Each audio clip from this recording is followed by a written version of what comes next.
Alain Badiou, L'être et l'événement, tome 2, Logique des mondes.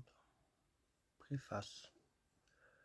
L'agonie de la France n'est pas née de l'affaiblissement des raisons de croire en elle. Défaite, démographie, industrie, etc.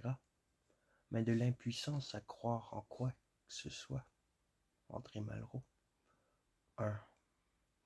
Matérialisme démocratique et dialectique matérialiste. Que pensons-nous tous aujourd'hui? Qu'est-ce que je pense moi-même quand je suis hors de ma propre surveillance? Ou plutôt, quelle est ma croyance naturelle? Naturelle, évidemment, selon la règle d'une nature inculquée. Une croyance est d'autant plus naturelle que son imposition, que son inculcation sont librement recherchées et servent nos designs immédiats.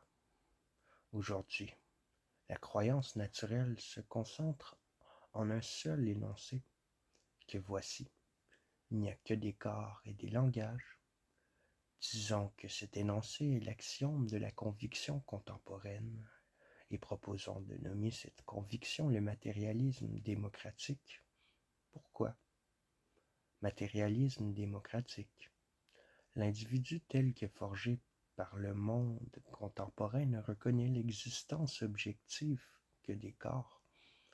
Qui donc parlerait aujourd'hui, autrement que pour s'accorder à une rhétorique de la séparabilité de notre âme immortelle, qui ne souscrit dans les faits, dans la pragmatique des désirs, dans l'évidence du commerce, au dogme de notre finitude, de notre exposition charnelle à la jouissance, à la souffrance et à la mort, un symptôme parmi d'autres, les artistes les plus inventifs, chorégraphes, peintres, vidéastes, traquent l'évidence des corps, de la vie désirante et machinique des corps, de leur intimité, de leur nudité, de leur étreinte et de leur supplice. Tous ajustent leur corps contraint, écartelé, souillé, aux fantasmes et aux rêves. Tous imposent au visible la découpe de corps mitraillés par la vacarme de l'univers. La théorie esthétique ne fait que suivre. Un exemple pris au hasard, une lettre de Tony Negri à Raoul Sanchez du 15 décembre 1999. On y lit ceci.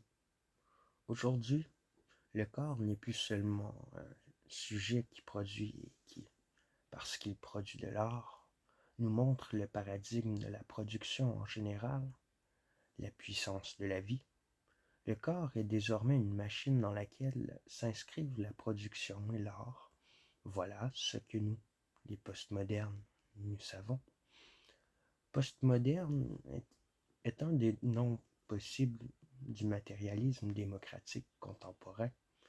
Negri a raison quant à ce que savent les postmodernes.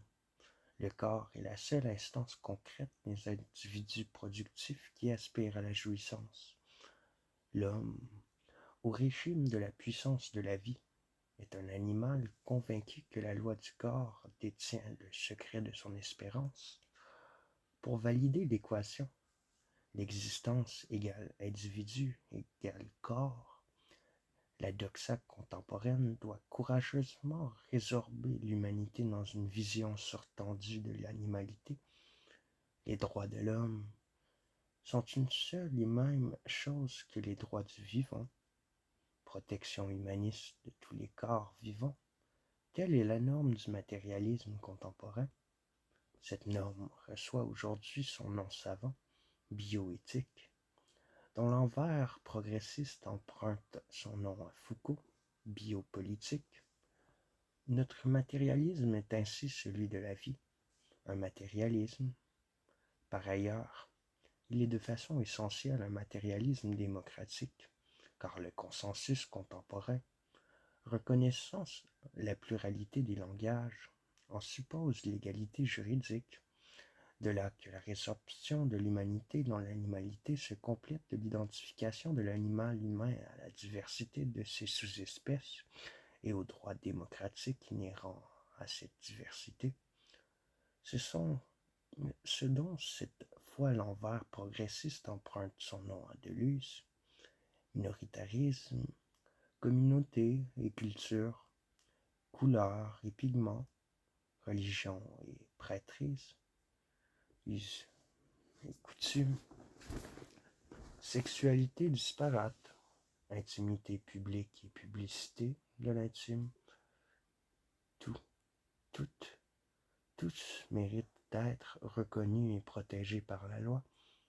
Cependant, le matérialisme démocratique admet un point d'arrêt global à sa tolérance multiforme. Un langage qui ne reconnaît pas l'universelle égalité juridique et normative des langages ne mérite pas de bénéficier de cette égalité. D'un langage qui prétend normer tous les autres et régir tous les corps, on dira qu'il est dictatorial et totalitaire. C'est alors non de la tolérance qu'il relève, mais du devoir d'ingérence, légale, internationale, militaire s'il le faut. On fera payer au corps leur écart de langage. Ce livre déplie pas mal de sciences au service, on l'a deviné, d'un examen un peu sourcilleux du matérialisme démocratique, en passe de devenir l'idéologie enveloppante du siècle qui commence. Comment nommer l'idéal théorique sous lequel se fait cet examen? Prôner l'idéalisme aristocratique tente de bons esprits. Ce fut souvent à l'abri d'un vocabulaire communiste, la posture des surréalistes, puis de Guy Debord et de ses héritiers nihilistes, fonder la société secrète des créateurs survivants. C'est aussi le vœu spéculatif de ce qu'il y a de meilleur dans l'héritage heideggerien, gardé pratiquement dans le conciliabule des écrits où la question demeure la possibilité d'un retour. Toutefois, cette maintenance, par quoi on espère que ne seront pas abolis les fastes intellectuels et existentiels du passé, n'ayant aucune chance d'être effective, ne saurait convenir à la création d'un concept pour le temps qui vient. Le combat des nostalgies souvent mené comme une guerre contre la décadence, outre que son image, déjà chez Nietzsche, est martiale et critique, a aussi quelque chose de délicieusement amer, mais il est toujours déjà perdu. Et s'il existe une poétique de la défaite, il n'en existe pas de philosophie. La philosophie, par essence, élabore les moyens de dire oui aux pensées antérieurement inconnues qui hésitent à devenir les vérités qu'elles sont. Mais si nous refusons d'opposer à matérialisme démocratique son contraire formel, qui est bien idéalisme aristocratique, quel sera notre insuffisant nom? Après bien des hésitations, j'ai décidé de nommer l'atmosphère idéologique dans laquelle mon entreprise philosophique donne de l'air à sa plus extrême tension, une dialectique matérialiste. C'est vraiment faire revenir un syntagme entre les morts. Mon maître, Louis Althusser, n'a-t-il pas été un des derniers à se servir noblement? Non, sans quelque réticence. Il y a plus de 30 ans, du syntagme matérialisme dialectique. Staline, qui n'est plus ce qu'il fut, pas même au titre de criminel d'état exemplaire, carrière ou, ces dernières années, Hitler l'a vaincu. Staline, qui cependant fait toujours mauvais genre, n'avait-il pas codifié, sous le titre de matérialisme historique et matérialisme dialectique, les règles les plus formalistes d'une subjectivité communiste dont nul ne sait d'où provenait le rayonnement paradoxal? Que faire d'un pareil soleil noir, un soleil coupé, l'inversion des vocables, dialectique en tête, suffit-elle à me protéger de la mortelle accusation d'archaïsme? Admettons que par démocratique ou occidental, c'est la même chose. Il faille entendre à la fois le maintien et la dissolution de la multiplicité symbolique ou juridique dans la dualité réelle. Par exemple, la guerre froide des démocraties contre les totalitarismes, la guerre semi-chaude des pays libres contre le terrorisme, ou la guerre à la fois langagière et policière des pays civilisés contre l'archaïsme islamiste. Admettons que par dialectique, dans le droit fil de Hegel, on comprenne que l'essence de toute différence est le tiers terme qui marque l'écart de deux autres. Alors, il est légitime de contraposer au matérialisme démocratique cette souveraineté du Dieu corps et langage. Une dialectique matérialiste, si par du deux, corps et langage, une dialectique matérialiste, si par dialectique matérialiste on entend l'énoncé suivant, où le 3 supplémente la réalité du 2, il n'y a que des corps et des langages, sinon qu'il y a des vérités. On reconnaîtra ici le style de mon maître Mallarmé. Rien n'a eu lieu que le lieu, excepté à l'altitude, peut-être, une constellation.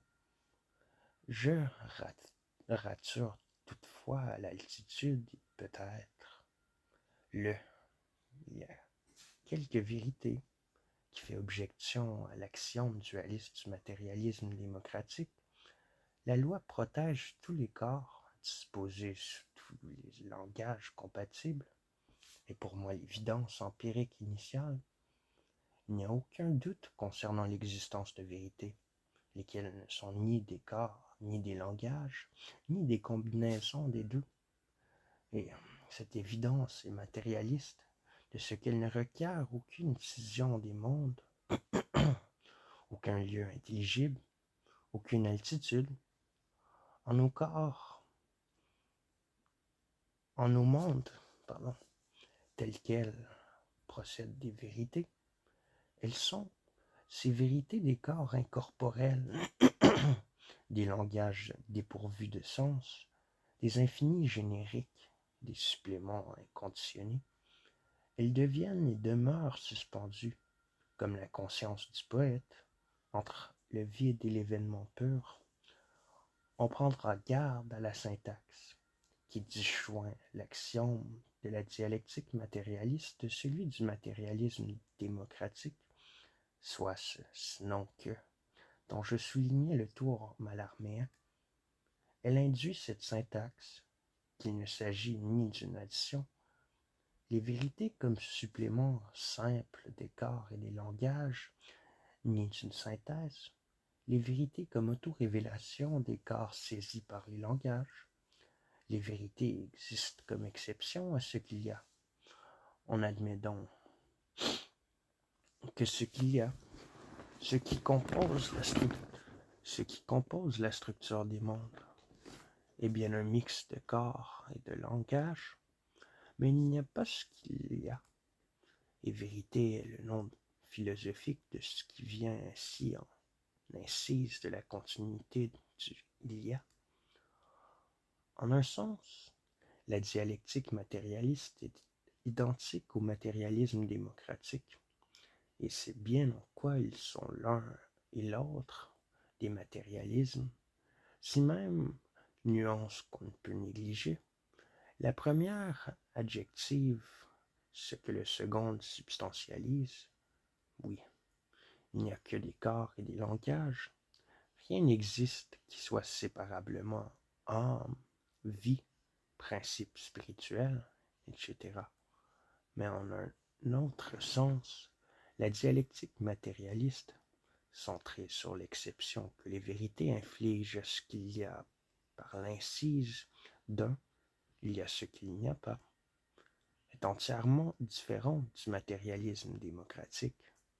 On trouve chez Descartes une intuition du même ordre quant au statut ontologique des vérités.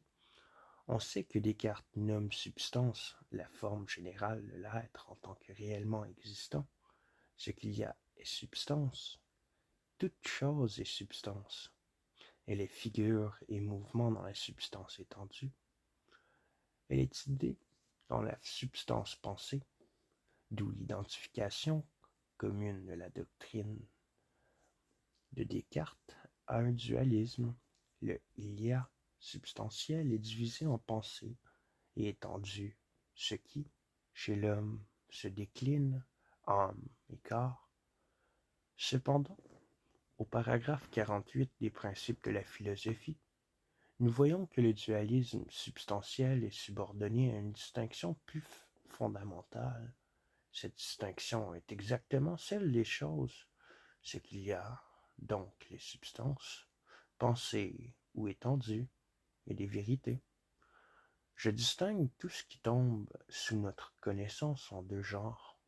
Le premier contient toutes les choses qui ont quelque existence, et l'autre toutes les vérités qui ne sont rien hors de notre pensée. Texte remarquable. Il reconnaît le statut ontologique et logique tout à fait exceptionnel des vérités. Les vérités qui sont sans existence. Est-ce à dire qu'elles n'existent pas du tout? Non. Elles n'ont aucune existence substantielle. C'est ainsi qu'il faut entendre qu'elles ne sont rien hors de notre pensée.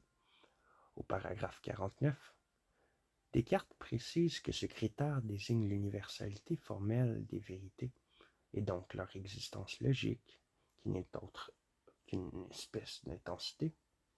Par exemple, lorsque nous pensons qu'on ne saurait faire quelque chose de rien, nous ne croyons pas que cette proposition soit une chose qui existe ou la propriété de quelque chose, mais nous la prenons pour une certaine vérité éternelle qui a son siège dans notre pensée et que l'on nomme une notion commune ou une maxime. Tout de même, quand on nous dit qu'il est impossible qu'une même chose soit et ne soit pas en même temps, que ce qui a été fait ne peut n'être pas fait, que celui qui pense ne peut manquer d'être ou d'exister pendant qu'il pense et quantité d'autres semblables, ce sont seulement des vérités et non pas des choses.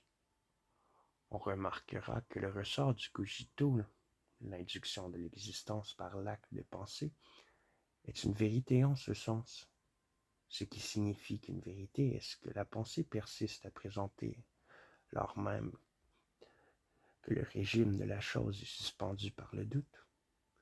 Une vérité est donc bien ce qui insiste en exception aux formes du il y a. Descartes n'est pas dualiste au seul sens que donne à ce mot l'opposition qu'il trame entre les choses intellectuelles, c'est-à-dire des substances intelligentes ou bien des propriétés qui appartiennent à ces substances, et les choses corporelles, c'est-à-dire des corps ou bien des propriétés qui appartiennent au corps. Descartes est dualiste à un niveau plus essentiel, qui seul permet la machinerie démonstrative de sa philosophie, le niveau où se distinguent les choses intellectuelles et ou corporelles, et les vérités dont le monde d'être est d'inexister. On notera soigneusement que la différence des choses fût-elle des âmes, les vérités sont immédiatement universelles et très exactement indubitables. Voyez ce passage qui, en outre, lie les vérités à l'infini de leur inexistence. Il y en a des vérités, un si grand nombre de telles qu'il serait mal à laisser de les dénombrer. Mais aussi, n'est-il pas nécessaire, parce que nous ne saurions manquer de les savoir lorsque l'occasion se présente de penser à elles? Et il est vrai qu'une vérité fait exception à ce qu'il y a, de ce que Si l'occasion s'est donnée d'en faire rencontre, nous la reconnaissons immédiatement comme telle. On voit en quel sens Descartes pense le 3 et non pas seulement le 2. Son axiome propre peut en effet se dire: il n'y a que des choses corporelles et des choses intellectuelles contingentes, sinon qu'il y a des vérités éternelles. Comme tout philosophe véritable, Descartes repère au point de rebroussement de l'ontologie et de la logique la nécessité de ce que, pour notre part, nous avons choisi d'appeler dialectique matérialiste. Que le type d'être des vérités soit identifiable au-delà de l'évidence empirique de leur existence, tel fut un des enjeux principaux en 1988 de mon livre L'être et l'événement, j'y ai établi comme point de concentration d'une longue analytique des formes de l'être que les vérités étaient des multiplicités génériques. Nul prédicat langagier ne permet de les discerner, nulle proposition explicite de les désigner. J'y ai dit pourquoi il était légitime d'appeler sujet l'existence locale du processus qui déplie ces multiplicités génériques. La forme était un sujet, un point de vérité. Il n'est pas question de revenir sur ces résultats qui mettent à mal la parenthèse langagière, relativiste et néo-sceptique de la philosophie académique contemporaine, laquelle n'est au fond que la servante sophistiquée du matérialisme démocratique et qui fonde l'intégrale possibilité d'une métaphysique prospective capable d'envelopper les actions d'aujourd'hui et de se renforcer demain au vu de ce que ces actions produisent. Métaphysique qui est une composante de la nouvelle dialectique matérialiste. Je tiens à souligner ici que, par des voies toutes différentes, voire opposées, celle d'une analytique vitaliste des corps indifférenciés, Deleuze s'attelait lui aussi à créer les conditions d'une métaphysique contemporaine, et que, en ce sens, il incarnait une des orientations de la dialectique matérialiste, comme le démontre sa résistance opiniâtre aux avancées dévastatrices du matérialisme démocratique. Souvenons-nous qu'il disait que, quand le philosophe entend le mot débat démocratique, il tourne bride et s'enfuit. C'est que sa conception intuitive du concept supposait le parcours de ses composantes à vitesse infinie. Or, cette vitesse infinie de la pensée est en effet incompatible avec le débat démocratique. De façon générale, la dialectique matérialiste oppose au principe de finitude déductible des maximes démocratiques l'infinité réelle des vérités. On peut par exemple dire: une vérité affirme le droit infini de ses conséquences sans égard à ce qui les contrarie. Cette affirmation des droits infinis de la pensée, Deleuze en était un libre et véhément porteur. Elle devrait s'ouvrir un chemin contre la complicité de la tradition phénoménologique, toujours trop pieuse, Heidegger compris, et de la tradition analytique, toujours trop sceptique, Wittgenstein compris, complicité dont le motif insistant est celui de la finitude de la modestie.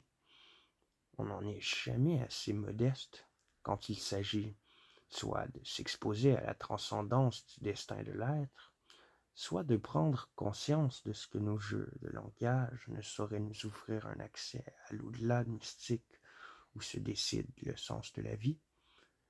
La dialectique matérialiste n'existe qu'à creuser l'écart qui la sépare sur sa droite, des dictats de l'authenticité sur sa gauche, des humilités de la critique.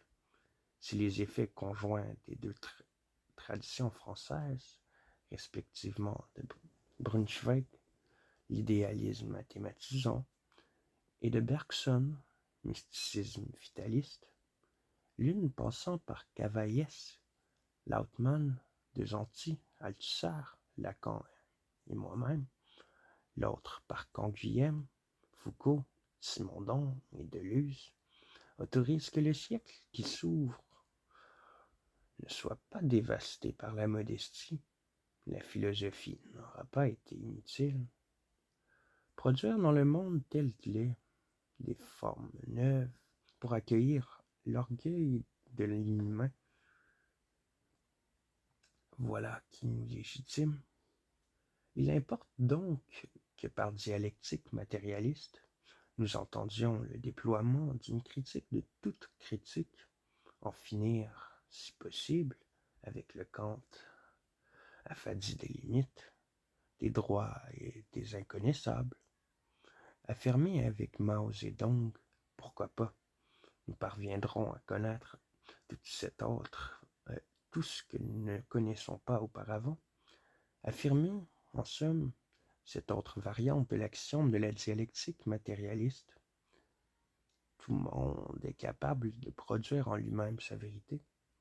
Cependant, la coupure ontologique, qu'elle soit mathématisante ou vitaliste, ne suffit pas. Il faut aussi établir que le mode d'apparaître des vérités est singulier et trame des opérations subjectives dont la complexité n'est pas même abordée dans le traitement purement ontologique de l'être et l'événement, ce que le livre de 1988 a fait au niveau de l'être pur, déterminer le type ontologique des vérités et la forme abstraite du sujet qui les active. Le présent livre entend le faire au niveau de l'être là, ou de l'apparaître, ou des mondes. À cet égard, logique des mondes est à l'être et l'événement, ce que la phénoménologie de l'esprit de Hegel est à sa science de la logique, et ce, bien que les ordres chronologiques soient inversés, une saisie immanente des données de l'être là, un parcours local des figures du vrai et du sujet, et non une analytique déductive des formes de l'être. Nous y sommes guidés, comme Hegel, l'État, dans le contexte créé par la Révolution française et les guerres napoléoniennes, par une conjoncture contemporaine qui, se croyant assurée de son fondement, le matérialisme démocratique, mené contre l'évidence des vérités, un combat propagandiste de tous les instants, combat dont nous connaissons les ponctuations signifiantes: modestie, travail en équipe, fragmentaire, finitude, respect de l'autre, éthique, expression de soi, équilibre, pragmatisme, culture, toutes récapitulées dans une variante anthropologique donc restreinte de l'axiome du matérialisme démocratique, variante qui peut se dire: il n'y a que des individus et des communautés. À cet égard, la pensée du quatuor, être, apparaître, vérité, sujet, pensée dans ce livre, achève la construction, oppose la maxime de la dialectique matérialiste. L'universalité des vérités se soutient de formes subjectives qui ne peuvent être ni individuelles, ni communautaires, ou, pour autant qu'il est une vérité, un sujet se soustrait à toute communauté et détruit toute individuation.